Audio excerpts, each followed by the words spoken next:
वो है ना बड़े हैं मिदाने बीफ 100 रुपए का मेरे साइज का आया इतना टाइट है मालूम मेरे को कहाँ से कहाँ मारा हम 9:30 कैसा बोलना रे क्या नहीं तो डार्क कलर है హాయ్ ఫ్రెండ్స్, అందరు ఎట్లున్నారు? మంచిగా ఉన్నారు కదా? నేను కూడా మంచిగా ఉన్నా. మీ సపోర్ట్ ఉంటే ఇంకా మంచిగా ఉంటా. సపోర్ట్ ఇష్టాలందరికీ కూడా పేరు పైన ధన్యవాదాలు అయితే చెప్తానా.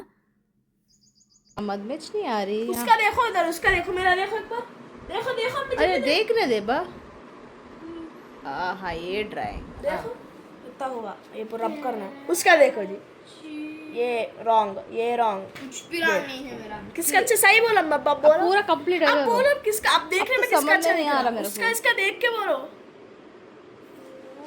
तेरा का रखता है आईब्रोस इसकी ऐसा है ना रे भैया का बराबर इचू भैया बड़ा कर मैं हूं उसका भी आईब्रोस ये है ना आधा ऐसा आया ये ऐसा कटिंग मैंने दे पूरा गैप दे दिया मैं होना वाले के छोटा करे हूं होना वाला तो रुको जरा सबर करो के नहीं कंपटीशन है ना इसलिए गंदा होता रे नहीं इसलिए सुफियान। कब्बे से हाथ नहीं अच्छा करना अब कंपटीशन लगा ना कैसा भी उन्हें चाहता देख अब भी मालूम हो रहा देखे तो इतना पापा भैया कुछ कर दे मम्मी हारे से उसको 5 रुपए जीते उसको 10 रुपए उसको 5 रुपए जीते उसको 10 ₹5 ₹10 किस रुपए दोनों को ₹5 उसको ₹2 तेरे को ₹5 2 रुपए क्या करना मैं चाकी आपको 5 रुपए अरे हारे से उसको 5 ठीक है देखेंगे उसको 10 रुपए पहले तो करो ఇంకా మా పిల్లలు అయితే ఇంకా పిన్నే కాలేదు, ఇప్పుడే గొడవ పెట్టుకుంటారు. ఇట్లా అవుతున్నది. అలా అయితే మా పెద్దోడు మటన్ బిర్యానీ చేస్తారట సాదా హోటల్ స్టైల్లో సూపర్గా చేస్తారట.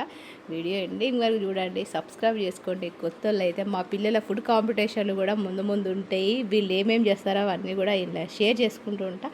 ఎండింగ్ వరకు చూడండి, సపోర్ట్ చేయండి. మా పిల్లల డ్రాయింగ్ నచ్చితే లైక్ చేయండి, కామెంట్ కూడా పెట్టండి ఎవరిది మంచిగా వచ్చింది. कहाँ से कहाँ मारा कहाँ मारा अब टाइम 9:30 ఇవాళ ఆఫీస్ ఉంది, ఆఫీస్కి అయితే వెళ్తాను.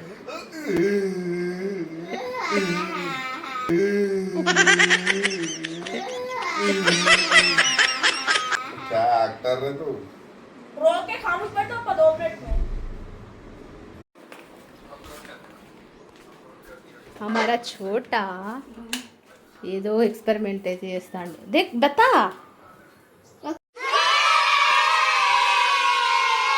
केम स्लाइस वत्ताची रे उसको ऊपर में थोड़ा स्पाइसी काली मिर्ची दूध पलटा ना नहीं पलटाती, चिपकती पैन को. Analyse it is an a slice हो गया मेल्ट नहीं होता सुफियान. इट इज एनालाइज ఇది వచ్చేసి సండే వ్లాగు. మార్నింగ్ అయితే పిల్లలు మా చిన్న బాబు అయితే బ్రెడ్ చీజ్ వేసుకొని ఏదో రెసిపీ చేస్తాడు. ఇంకా మా పెద్దోడైతే సండే వచ్చిందంటే ఏది తినడు, మార్నింగ్ డైరెక్ట్ లంచే తింటాడు. అంటే చికెన్ బిర్యానీ మటన్ బిర్యానీ స్పెషల్గా ఉంటుంది కదా, అది మాత్రమే తింటాడు. ఇక మధ్యాహ్నం అంటే మార్నింగ్ స్కిప్ చేసేస్తుంది అన్నట్టు బ్రేక్ఫాస్ట్, మధ్యాహ్నం బాగా తినచ్చు అని చెప్పి. ఇంకా మా హస్బెండ్ అయితే ఆఫీస్కి వెళ్ళిపోతున్నాడు, సండే కూడా వర్క్ ఉండే. అచ్చా చలో. మా చిన్నోడు మా పెద్దోడు డ్రాయింగ్ అయితే బాగా ఇంట్రెస్ట్ చేస్తారు. 12ంటికి నేను వంట అయితే స్టార్ట్ చేస్తాం మమ్మీ అన్నాడు. ఇప్పుడైతే 12 అయితే అంది. వాడైతే మటన్ బిర్యానీ చేద్దామని డిసైడ్ అయ్యాడు. వాళ్ళ డాడీ అయితే ఆఫీస్కి వెళ్ళిండు. మా ముగ్గురు కోసం మాత్రమే బిర్యానీ అయితే చేస్తాడు. అయితే రెసిపీలకు అయితే పోదాం. ఫస్ట్ అయితే ఒక గిన్నె తీసుకున్నాడు, ఆ 1/2 కిలో మటన్ తీసుకొని అందులో మటన్కి సరిపడా ఉప్పు వేసుకున్నాడు. ఇలాచీలు ఒక 3, లవంగాలు ఒక 4, దాల్చిని ఒక చిన్న ముక్కలుగా చేసుకున్నవి 3, దాంతోపాటు పసుపు, షాజీరా 1 టేబుల్ స్పూన్, కారం మనం ఎంత కారం తింటామో దాన్ని బట్టి మీరు కారం వేసుకోండి. ఒక 2 టేబుల్ స్పూన్ వరకు అయితే కారం వేసుకున్నాడు. అంతేకాకుండా అల్లం వెల్లుల్లి పేస్టు ఒక 2 టేబుల్ స్పూన్లు, పచ్చిమిర్చి పేస్టు ఒక 2 టేబుల్ స్పూన్లు, ముందుగానే ఫ్రై చేసుకున్న ఉల్లిపాయలు, దాంతోపాటు ఆయిల్ ఒక 2 టేబుల్ స్పూన్లు ఆయిల్. ఈ విధంగా వేసుకొని మంచిగా కలుపుకోవాలి. ఇందులో కొత్తిమీర కూడా వేసుకుంటున్నాడు, సన్నగా కట్ చేసుకున్న కొత్తిమీర. దాంతోపాటు నెయ్యి ఒక 2 టేబుల్ స్పూన్లు వేసుకొని మంచిగా కలుపుకోవాలి. ఇవన్నీ కూడా డ్రై ఇంగ్రీడియంట్స్ అన్నట్టు. పెరుగు ముందుగానే వేసుకుంటే మనకు పెరుగు వేసుకోవడం వల్ల ముక్కలకైతే ఉప్పు కారాలు పట్టవు. అందుకని చెప్పి ఫస్ట్ మనము ఆయిల్ వేసుకొని నెయ్యి వేసుకొని ఈ విధంగా కలుపుకొని ఒక అరగంట సేపు నానబెట్టుకోవాలి. ఆ తర్వాత పెరుగు వేసుకోవాలి. ఇక్కడ మా పెద్దోడైతే రెసిపీస్ అయితే అన్నీ చేస్తున్నాడు, మంచిగా చేస్తాను మీ బాబు అని చెప్పి చాలామంది కాంప్లిమెంట్ ఇస్తున్నారు, బ్లెస్సింగ్ ఇస్తున్నారు. నాకైతే మంచిగా అనిపించింది. ఈ విధంగానే మీరు ఎప్పుడు మా పిల్లలకు సపోర్ట్ చేస్తారని అనుకుంటానా. ఇక్కడ ఒక అరగంట సేపు నానిన తర్వాత పెరుగు అయితే వేసుకున్నాడు. ఒక 3 టేబుల్ స్పూన్ల పెరుగు వేసుకున్నాడు. ఎందుకంటే ఇక్కడ మనకు మటన్ క్వాంటిటీ తక్కువ ఉంది కాబట్టి. ఇక్కడ బాదుషా మటన్ మసాలా అనేది దొరుకుతుంది, బిర్యానీ మసాలా కూడా దొరుకుతుంది. ఆ రెండిట్లో ఏదైనా ఒకటి వేసుకోవచ్చు. ఇక్కడైతే బిర్యానీ మసాలా పౌడర్ అయితే వేసుకున్నాడు. వేసుకొని మంచిగా కలుపుకుంటాడు. ఈ విధంగా కలుపుకోవడం వల్ల మనకైతే టేస్ట్ వైజ్ మంచిగా ఉంటుంది. ఇప్పుడైతే రైస్ కోసం అయితే వాటర్ అయితే ఎక్కువ తీసుకొని అందులో కొత్తిమీర, షాజీరా, ఉప్పు, అంటే మనకు రైస్కు ఉప్పు ఎక్కువనే పడుతుంది, చూసుకొని వేసుకోండి. దాంతోపాటు లవంగాలు, ఇలాచి, కొద్దిగా ఆయిల్, నిమ్మరసం ఒక 2 నుంచి 3 టేబుల్ స్పూన్లు వేసుకోండి. ఈ విధంగా ముందుగానే మనము కలుపుకొని పెట్టుకున్నాం కదా మటను, ఒక అరగంట సేపు మళ్ళీ నానబెట్టాలి. నానిన తర్వాత మనము వేడి నీళ్ళు అయితే పెట్టేసుకొని మటన్ ముక్కల మీద వేసుకోవాలి. మటన్ ముక్కలు మునిగే వరకు ఆ వేడి నీళ్ళు అయితే వేసుకొని కలుపుకొని పక్కన పెట్టుకోవాలి. అంతసేపు రైస్ అయితే ఉడికించుకోవడానికి నీళ్ళు పెట్టుకున్నాం కదా, ఆ నీళ్ళు అయితే మంచిగా మసిలినాయి. ఇప్పుడు ముందుగానే నానబెట్టుకున్న బాస్మతి రైస్ ఉంది కదా, అందులో ఏం వేసుకుంటాడు. ఈ విధంగా బాస్మతి రైస్ను ముందుగానే నానబెట్టుకోవడం వల్ల మనకు రైస్ అనేది తొందరగా ఉడుకుతుంది.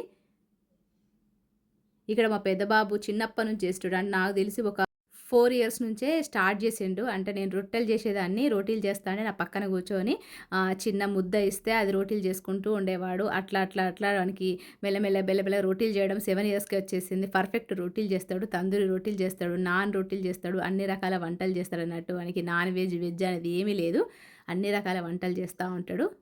ఇక్కడైతే రైస్ ఉడికిందా లేదా మమ్మీ అని అడుగుతాడు. నేనైతే చూసి చెప్పిన ఇంకా రైస్ ఉడకలేదు, ఇంకొక 2 నిమిషాలు అయితే మనకు రైస్ ఉడుకుతుంది అని చెప్పిన. ఇక్కడైతే 2 మినిట్స్ తర్వాత రైస్ అయితే 75% ఉడికింది. ఇప్పుడు మనం ముందుగానే మటన్ కలుపుకొని పెట్టుకున్నాం కదా మసాలాలు, అందులో అయితే ఈ రైస్ వేసుకుందాం. ఈ విధంగా స్ప్రెడ్ చేయడం వల్ల రైస్ అనేది ఈవెన్లీగా ఉడుకుతుంది, మటన్ కూడా మంచిగా ఉడుకుతుంది. ఈ విధంగా రైస్ మొత్తం వేసుకొని స్ప్రెడ్ చేసుకుందాం. ఇప్పుడు కలర్ కోసం కొద్దిగా ఫుడ్ కలర్ అయితే యూజ్ చేస్తాను. ఒకవేళ మీ దగ్గర కుంకుమ పువ్వు ఉంటే అది పాలల్లో కానీ నీళ్ళల్లో కానీ కలుపుకొని ఈ విధంగా మీరు స్ప్రెడ్ చేయండి. కొద్దిగా గార్నిష్ కోసం అయితే కొత్తిమీర, ముందుగానే ఫ్రై చేసుకున్న ఉల్లిపాయలు ఉన్నాయి కదా అవి కూడా వేసుకున్నాడు.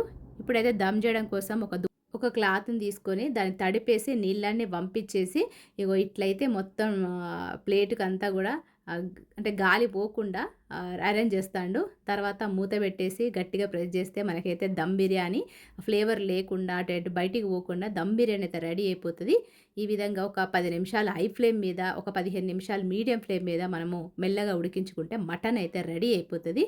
ఇక్కడ మా చిన్నోడైతే కూర్చొని అన్నీ కూడా వంకర్లు పెడతా ఉంటాడు. వాళ్ళ అన్నయ్య నేను చేసిన వంట కన్నా మా పెద్దోడు చేసిన వంట అంటే మా చిన్నోనికి బాగా ఇష్టం, మా హస్బెండ్కి కూడా ఇష్టం. ఇక్కడైతే దమ్ బిర్యానీ అయితే రెడీ అయిపోయింది. ఫ్లేవర్ మాత్రం సూపర్గా వస్తుంది. అంతేకాకుండా చూస్తా అంటే బయట మనము రెస్టారెంట్లో ఆర్డర్ చేస్తే మనకు బిర్యానీ ఎట్లుంటుందో అదే టెక్స్చర్లో వచ్చింది. ఎందుకంటే మన బాస్మతి రైస్ కూడా యూజ్ చేసినాం, ఎక్కువ మసాలాలు వేయలేదు.